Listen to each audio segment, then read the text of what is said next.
Hi, everyone.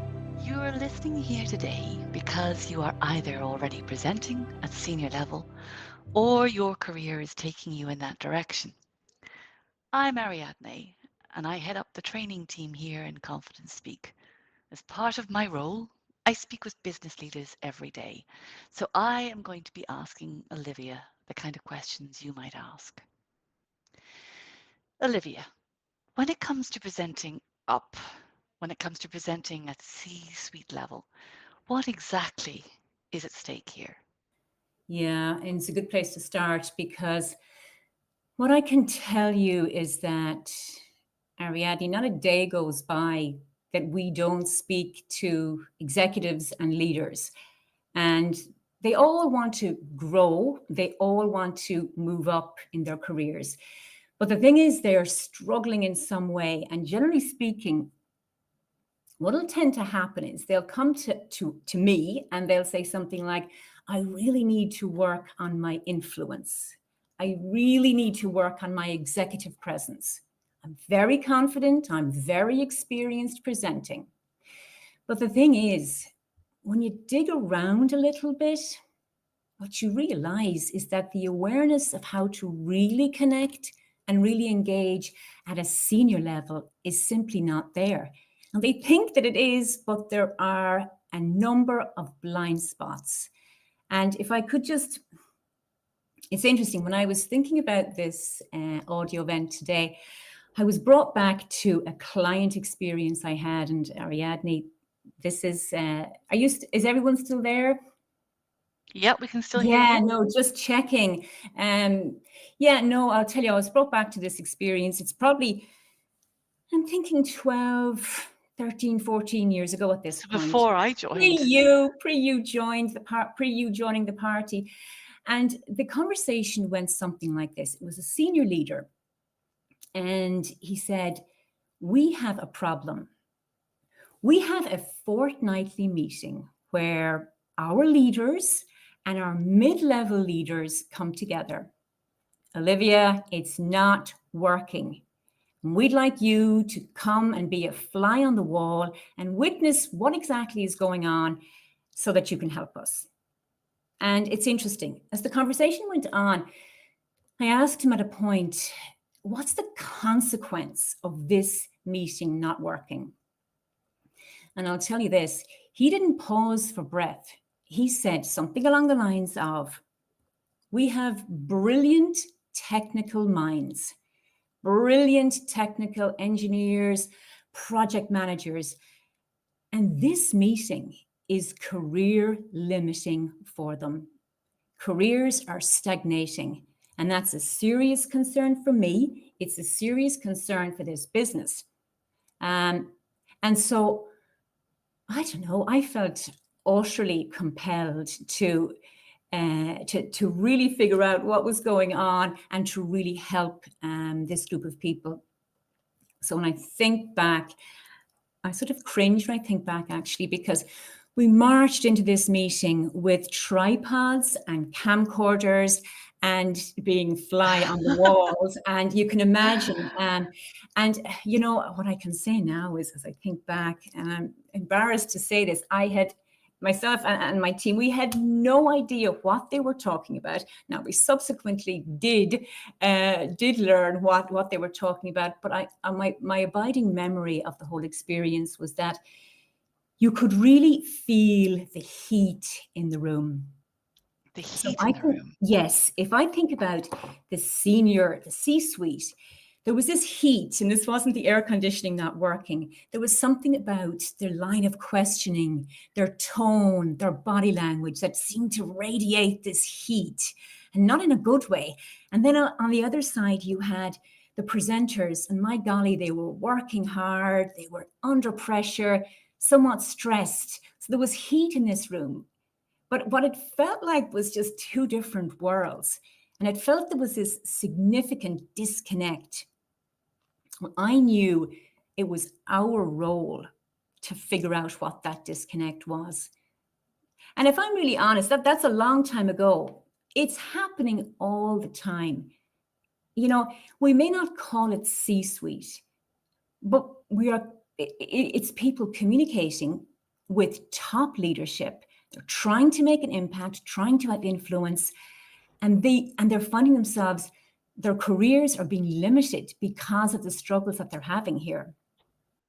Okay, so anything that is career limiting is a problem. In your experience, why exactly does this kind of disconnect happen? Yeah, I mean, the disconnect happens for a number of reasons.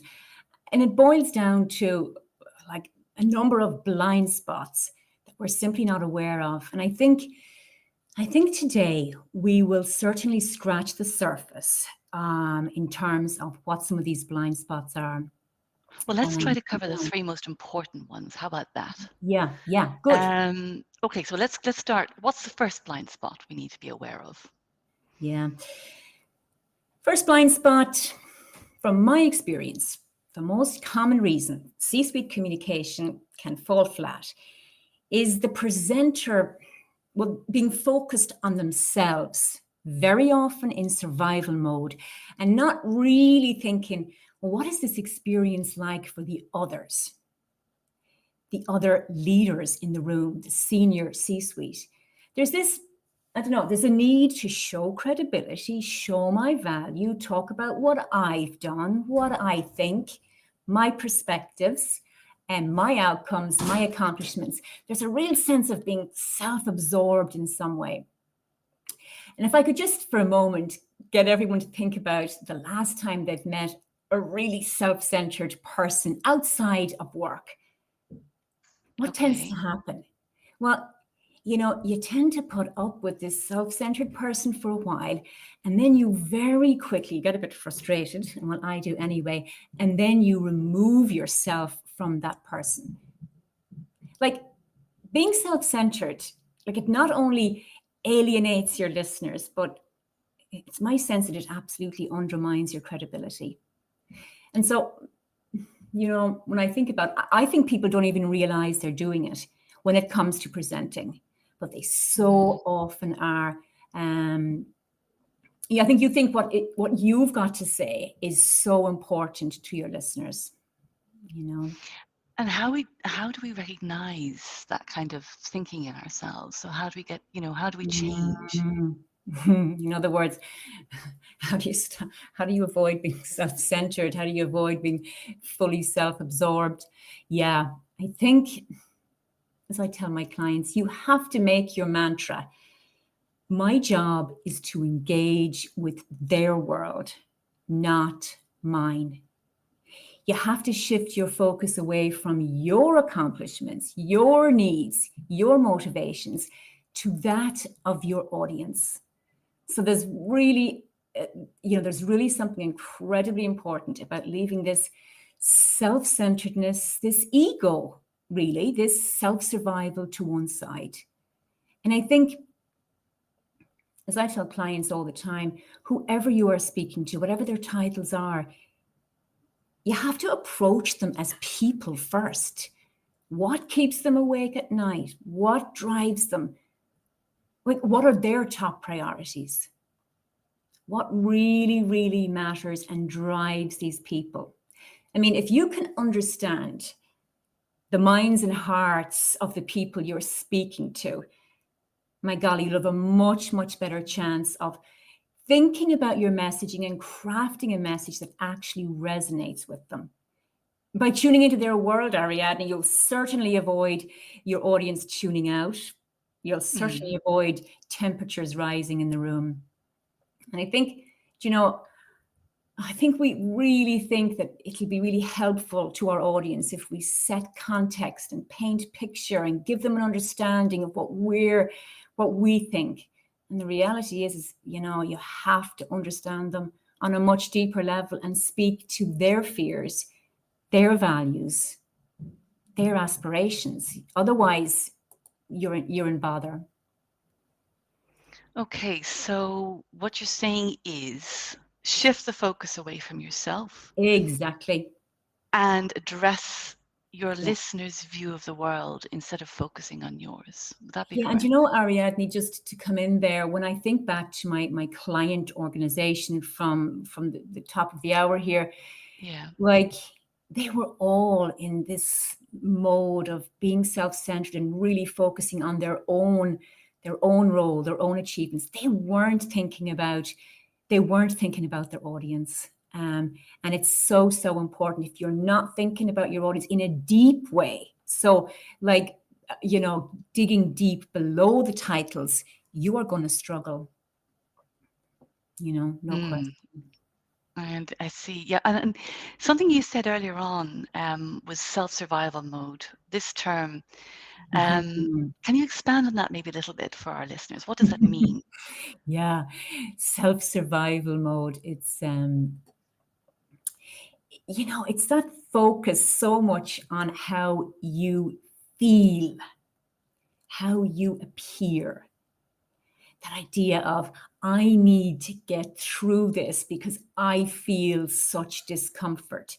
So get through this so I can sit down as quickly as possible. How do I feel? Poor me. And there's a panic in there, and Mm. it shifts the energy away completely from the audience that you want listening to you. And it sort of swings it inward to this kind of neediness and this, I don't know, this sort of self validation, it's, mm, And once we recognize that we're in that mode, in this self-survival mode, how do we get out of it?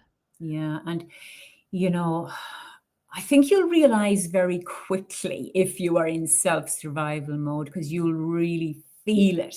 And your thought process will be all about you. And really the only way, first of all, is that awareness piece. And then you've got to shift from mindset of, I need to get this over with as quickly as possible so I can sit back down, to a mindset of, I'm having a conversation focused on the mindset of the audience. Um, you know, you only hear that term, Ariadne, I'm giving a presentation. Yeah. I love this idea that you're giving it to your audience. It's theirs. They own the presentation. It's like it's a gift to them. And I think if you can get into that mindset that this is the audience's presentation, in a way, it just takes the heat off you. And then it kind of just gets you out of that mindset of this sort of self-preservation, much more into the audience's world. And I think when you can do that, if you can be aware of self-survival and get out of it and really focus on this being a gift to your audience, you become, in my mind anyway, you become more of a partner to the audience as opposed to just another presenter. I really like that gift analogy, Olivia. Yeah. So what you're saying is you need to shift your focus to connecting with your listeners Yeah. at a Yeah. deeper level. Yeah. But here's the thing, the clients I speak to are so often focused on building their brand and on building their visibility. It's really important for them. Mhm. Isn't presenting at the top table, at C-suite level, also a really good opportunity to showcase ourselves? It is, of course. But if you're talking about yourself and your own accomplishments, your own view of the world, your solutions, your perspective, Mm. then you're not really tuning into what really matters to the audience. So, like, here's the thing, right? So, if you can think about your content and slightly reframe it to be more aligned with the audiences, this, in our case, C-suite, if you can align it more to their goals, you're in a far better position. So let's take an example here. So if you were to say something like, let me think now.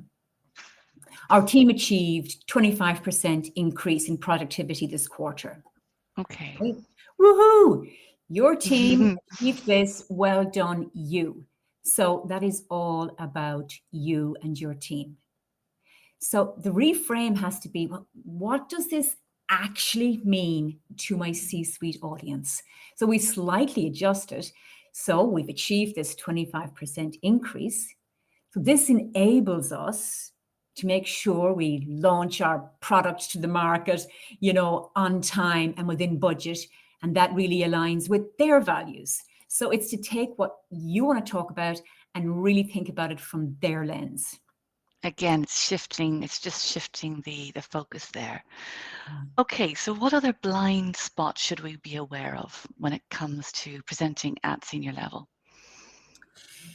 Another one that so many of my senior executive clients come with this, and it actually boils down to a single 4-letter F word, Okay. which is fear.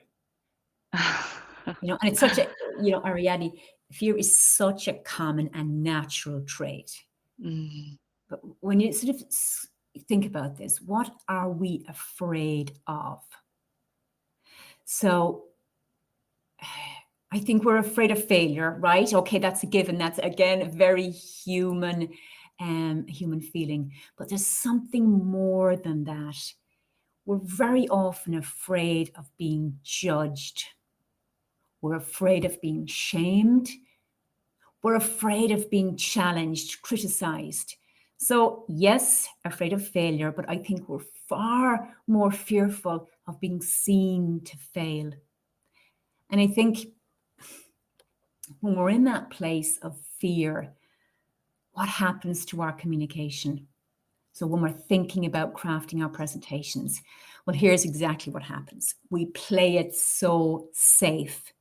We cram loads of information to show our credibility and to make sure we don't get caught out. And we do lots of, scene setting and setting context and what have you. And we end up, along with doing all of that, we end up then creating messages for the people who already believe us. So they're kind of like our friends around the table, the ones that nod, the ones that agree, the ones that the ones that support us. But it's really interesting. If we really want change, if we want to create influence, if we want to make an impact, it doesn't come from communicating with our friends, with our believers. Like change will not come from preaching to the choir. I can tell you that. It's and we do it all the time, and I don't think we even know that we're doing it. So it's a little bit like when someone disagrees with us in some way, who's in the audience, we'll tend to complain about them first of all, and then we'll tend to avoid them, and we'll focus on people who we know support us. Like for everyone on the call today, you're sitting in these, senior leadership meetings. You have to really, really think about who are you actually presenting to? And you really have to think about, am I presenting to my friends here?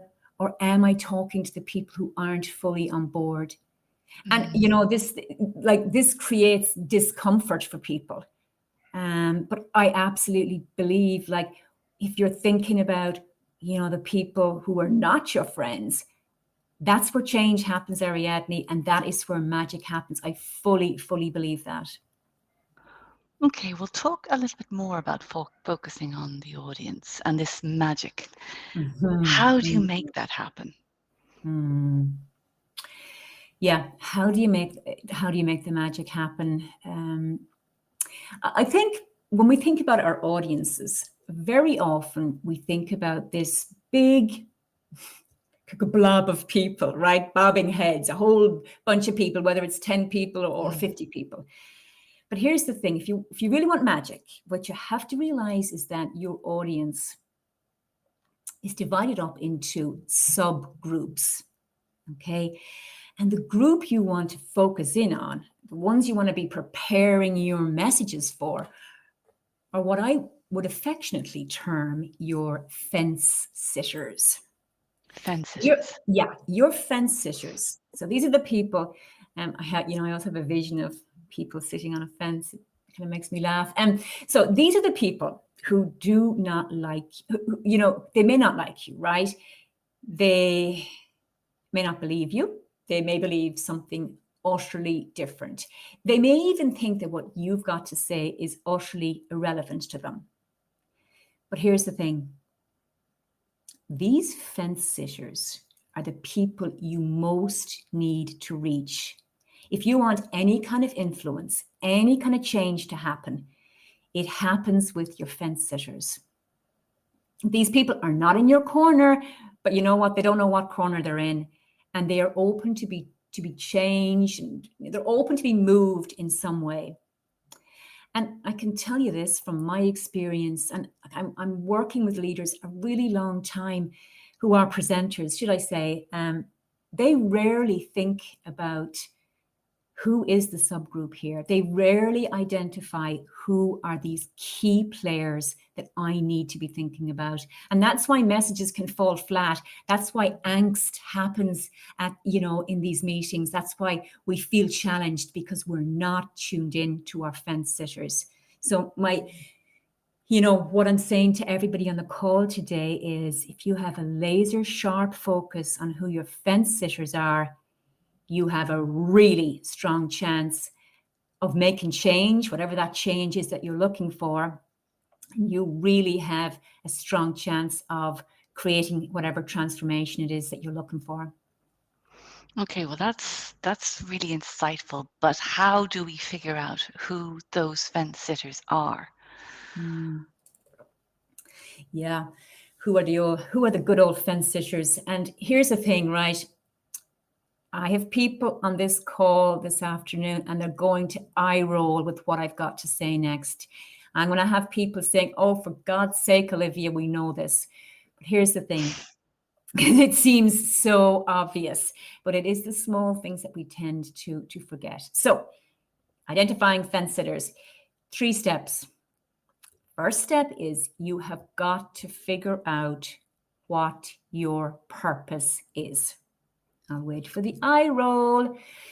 I asked a leader there who was creating a presentation this week, "What's your purpose?" 2 minutes later, he's still telling me about his purpose, with a whole list of, here's this, and I want to achieve this, and I want this and this. No, 1 sentence. Your purpose is, what is the change you want to happen in this meeting? And it is 1 sentence. Once you're super clear on your purpose, then you ask yourself, okay, fence sitters, who isn't fully on board with this? Who holds reservations? Who's the skeptic? Who thinks of something else? Once you've identified these people, then you go 1 step further. Who is the 1 person in this group that I absolutely need buy-in from to achieve my purpose? And then you go away and you tailor your message, addressing their values and their concerns. You go to the discomfort and you speak directly to their doubts. So you pick 1 person basically in the room. I mean, if you really want to get granular, but what you're really thinking about here is purpose first, and then who doesn't agree with me, who's on the fence, who's a skeptic. And you take it from there and you directly address their concerns, their doubts up front.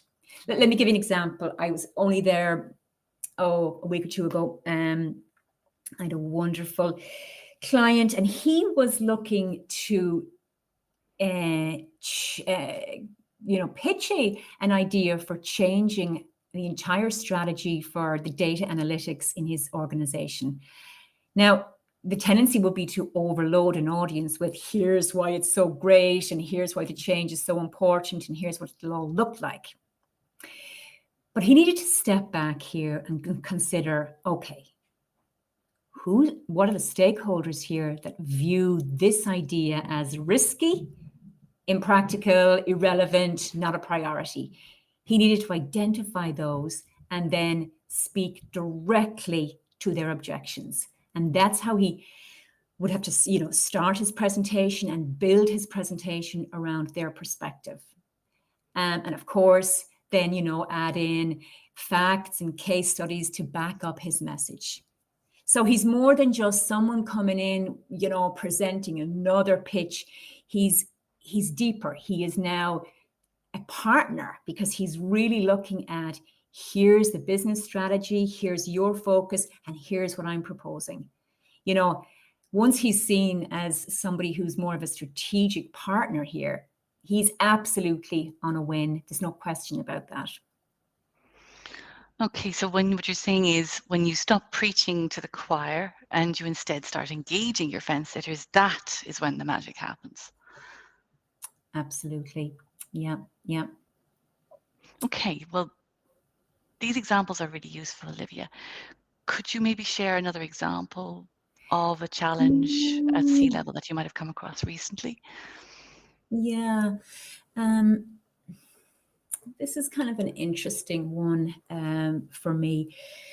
So I had, a very successful technical mid-level leader, and he was presenting to C-suite. And in the audience was the chief technical officer, the CTO. And my client felt, right, I can use technical language, it'll establish credibility, and, I can go there to that technical, complex, place in terms of the language and the content. And what was really interesting then was he received feedback afterwards that, in fact, he kind of alienated half his audience with his language and the content which we use. They just simply couldn't understand him. And the audience that he had alienated were, in fact, fence sitters. They were key in decision making. And it was interesting. On that occasion, he wasn't successful, but he made the changes very quickly afterwards for his next presentation, and had a much, much stronger outcome. So there's something critical here about complex language. And I just have this quote here, and I want to share it with you. It's from Nancy Duarte, and a lot of you might be familiar with this quote actually, but it goes something like this: business presentations tend to be stripped of all humanness, despite the fact that humans make up the audience. That is a great quote. Yeah, there's something very powerful about it. Yeah. It is a great quote. I was going to say, it's true. We are all guilty of, at some point, hiding behind, we don't even know we're hiding behind it, corporate jargon. I think we think it adds a level of professionalism, it adds credibility. And, the reality here is that, using complex language isn't professional and it doesn't show credibility. It drowns the audience and makes life hard for the audience.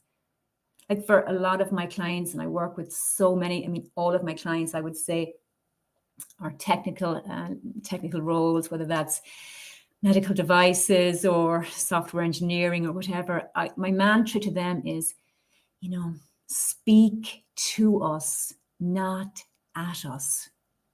Humanize your message if you really want it to land. If you don't, you're going to risk losing the audience. No, it seems so obvious to me. But why then do so many of us seek refuge in this kind of jargon instead of speaking plainly or more plainly? And I think I probably should say lots of roles, by their very nature have a technical element, of course. But what you're trying to do here is make life easy for the audience. And I think Ariadne, and I don't know what some of our listeners today might think, but I think on some level we're sort of conditioned into thinking that formal language, sterile language, we're professional and we're credible. I've heard so many times this phrase, I'm going to walk you through a slide deck. And I honestly, Ariadne, I cringe every time. You're not walking anybody through slide decks. You're talking to people. And I think there's something about, well, respecting your audience, making life easy, connecting on an emotional level. So using, conversational language. And it's funny, I was um, a client springs to mind, was a foods company I was working with, and I was talking about this whole idea of language and making life easy and making your message very digestible. And one of the attendees said, "You mean baby food?" And for a moment, I had absolutely no idea Baby what he food. was taught. What was the reference here between baby food and presentations? And I asked him. He said, "So easy. It's so easy to digest." And that's Yeah. exactly what it is. It's your job to make life easy, easy, easy for your audience, easy to digest. Um, yeah, Yeah, I like that actually, the baby food analogy. so It's another good think, one. think baby food. Mm, Think baby food. So, okay, so what you said here is respecting your audience is key, and you do that by avoiding the kind of jargon you were talking yeah. about. And I want to add Um, one more thing in there, Ariadne. I think it's yeah. important. Very often people can feel incredibly confident and have a very strong delivery with this language. So it feels very natural. It feels very, and they're very much at ease with this type of language. And I remember working with a team not that long ago who were incredibly strong and confident in their delivery, but they were using this language that was absolutely soulless language. So this isn't about you feeling confident. This is about how are you making life easy for your audience to be moved in some way, to be influenced in some way. And I think that requires, when we talk about our language and ditching as much of the jargon as we can, it requires you to be a bit braver with your content, like thinking about maybe how can I use an analogy here? How can I, share a personal experience? How can I make them more curious about what I'm talking about? Okay, so the speaker's job is to make listening as easy as possible for the audience. A question I had during the week on this was, how do I make my message land when I only have 10 minutes? Yeah, really, really important. So how do you create that impact in a really short time frame? Um, it's funny, I was binge watching The Diplomat on Netflix, and it's such a good series. And one of the I scenes haven't you seen have, it actually. you have to. It's Okay, I'll put it on my really list. great. No spoilers, but in one scene you have the Prime Minister of the UK, and he's walking, and he's got his staff, one of his staff members with him, briefing him on some, emergency. And the Prime Minister stops in his tracks and he says, 3 words, bottom line this. And in 3 words, the staff was able to clearly say what needed to happen next. And I think there's something very powerful about just bottom lining. But here's the thing, I think there's this need for people to just, create context and, long-winded introductions. So here's one for everybody. If you're sitting at your desks there, can I get you to make a triangle with your 2 hands? So you have the apex at the top. Now, I want you to turn your triangle upside down. So the apex is at the bottom. So that's what happens in communication. We tend to go into this broad background, this broad context of what we're going to talk about and how it works, and do loads of scene setting. And at the very, very end, at the bottom, we have this nugget of gold. Why it's so important. So we do all this introductory bit and blah blah blah, loads of detail, and at the end, the why. So if I could get everybody now to turn their triangle the right way so your apex is at the top. Yeah. That's where the nugget of gold is. You start with the nugget of gold, you start with your why, and then you build out your presentation. So really think about the nugget of gold comes first, then you build out Okay, why. yeah, Yeah. go on. And what I was going to say there was like a nice, easy one for people here is why must always come before what. Why always comes before what and how. Um, yeah. So Okay. that's an important one there. And I would say you really have to ask yourself, what content do I need to include here to help my audience be moved in some way? I think we can tend to put in lots and lots of padding into our presentations. I would chuck everything into your appendix if you're operating from a PowerPoint and strip things right back. Okay. Hope Well, that's helpful. again, you've got a lot of great analogies here today. That inverted triangle one is really useful. I am going to be using that one. Good. Um, okay, I was going to ask you about slides here and how to use the inverted triangle, when it comes to content. But given the time that we have, I think we're going to save that for another day. Yeah, because I think, So Ariadne, I think the whole use of slides and how people manage them requires an audio event in its on own its right. own, I think so. I Yes, think I yeah. think you're probably I right. don't want to. I don't want to get sucked into that. No, we don't want to Into overload that people one. today. We don't want to overload. You. So, okay, so essentially what you were saying was simplicity is key here. The message is strip it back. Yeah. Another thing clients are curious about very often is storytelling. It's all the buzz at the moment. Where do you stand on that Mm, when it comes to communicating at this level, at at this. senior level? Yeah. Yeah. Certainly, story is so buzzy at the minute, and people It's very really. powerful. Yes. So look at everybody on the call today absolutely knows the value of story and how important they are to create that sticky factor and to create memorable messages. And the question then is, but is it good in this forum? And I think it's interesting, right? For me, my sense of it is this, is that in terms of stories, they're generally too long and they lack a concrete takeaway for the audience.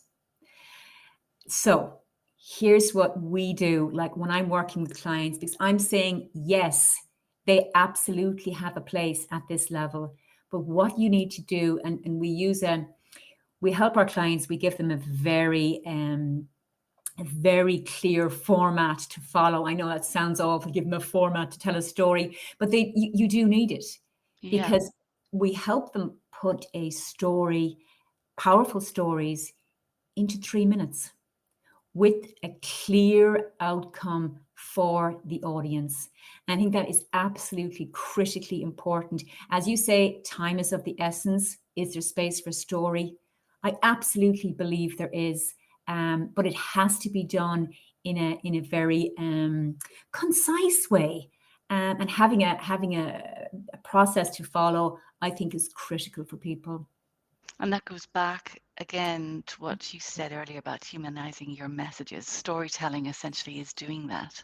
Yeah, So 100%. presenting to the top table, it can feel really high stakes for people. And that's another thing that comes up with clients I speak to every day. And it can be a really nerve-wracking environment. What advice do you have here?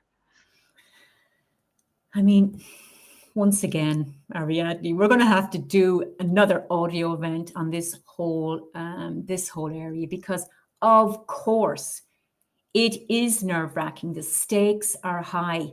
There is a lot of discomfort, and so what I would say here is, first of all, once you have prepared your message, really addressing the audience's mindset, those fence sitters, once you are directly speaking to their challenges and doubts, you're not going to be challenged. So the first piece here, again, is, as I've said earlier, audience, audience, audience. Once you've crafted your message, and again, there's many different models that people can use to craft their message. Again, today isn't the day for that. What I would say to you is you have got to rehearse your message at least 3 times and out loud. I know people don't want to hear that, and I know they don't want to hear that, but that is the reality. The words need to be, you need to breathe life into your words before they are heard in an environment like this. Of course, nerves is a very physical thing, and it's trying to establish composure. So, people, can work on their breathing, and that's work that we do all the time with clients, getting their breath centered and controlled, and of course, how do you quieten the inner critic? So again, for those of you, do some thinking, do some research around that voice, that inner voice, and why that voice is there. And again, we do a lot of work with our clients around this as well. Managing nerves and establishing composure is a multi-pronged approach here.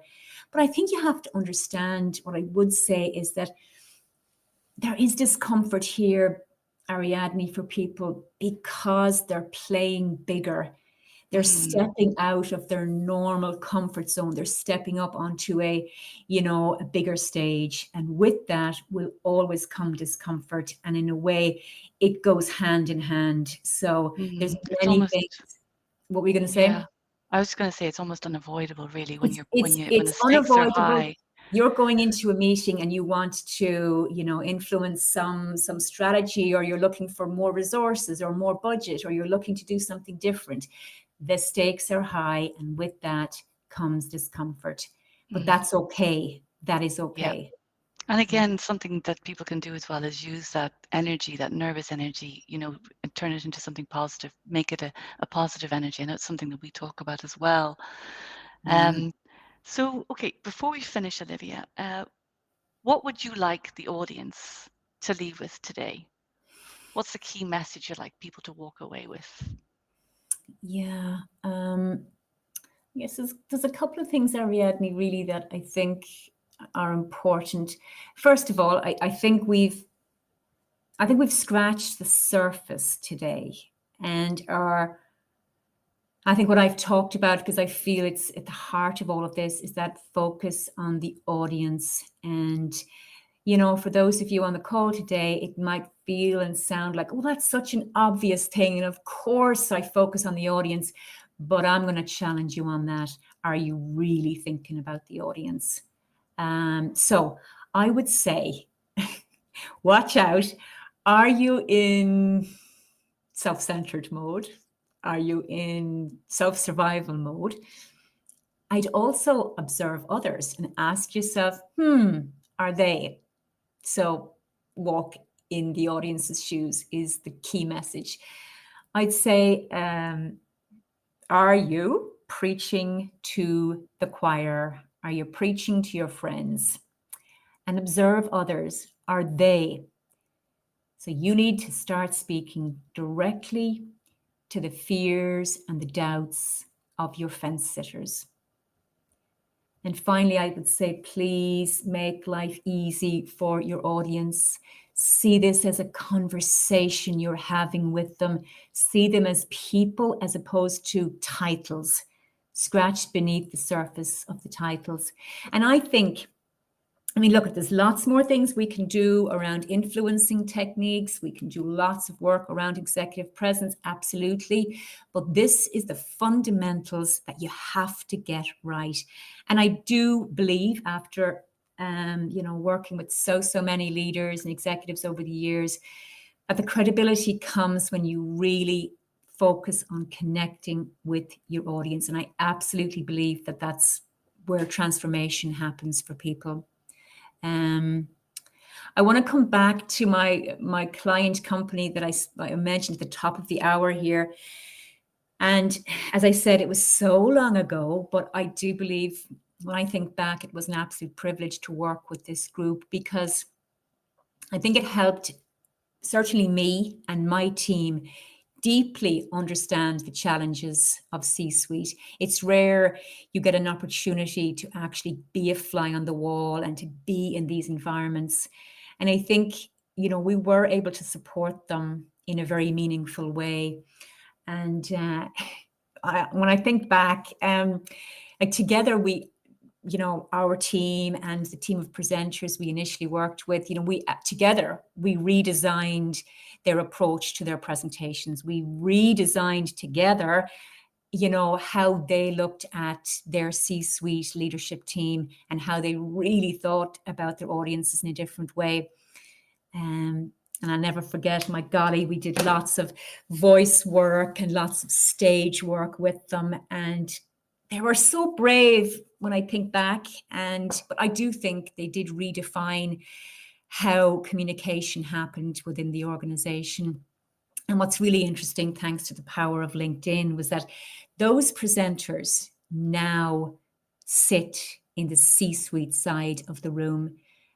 And I think I'm not surprised by that because they were all Mm. so super gifted technically, but they were brave enough to nail their blind spots and open enough to making that change happen. So I do know that program that we designed with them went on to be the cornerstone of Confidence Speaks work. And that's so many years ago. And Yeah. variations of that program are still delivered today globally. And the team that work with Confidence Speak now, it is their ambition that no careers are limited by the ability to connect and influence at C-suite or anywhere else in the organization. Olivia, that was really useful today. Mm. Thank you so much. And You're thank you so to everyone who welcome. joined us. Yeah, and sorry about our technical glitch at the top there. So sorry, everybody. We were already well in advance. It was a problem with the speakers, but we caught up on ourselves, I think. Yes. If you'd like to know more about the work we do with leaders and executives, I'm always available to take a call. So do reach out. You can find me on LinkedIn, drop me an Yeah. email. And I can talk to you a bit more about our Speak to Inspire leadership program, which we deliver both at an individual level and a group level. And it's for teams, as I said, it's for teams and individuals. Um, I suppose that's really it for today. Yeah. We hope to see you again the next time. Olivia and Much I will discussed. stay on the line. Yeah, we're going to stay on the line for a little bit just to Yeah. see if anybody has any questions, last minute questions, or if anybody has an apple for teacher. You can stay back at the end of the class. We'll leave it open. But thank you again for joining us today.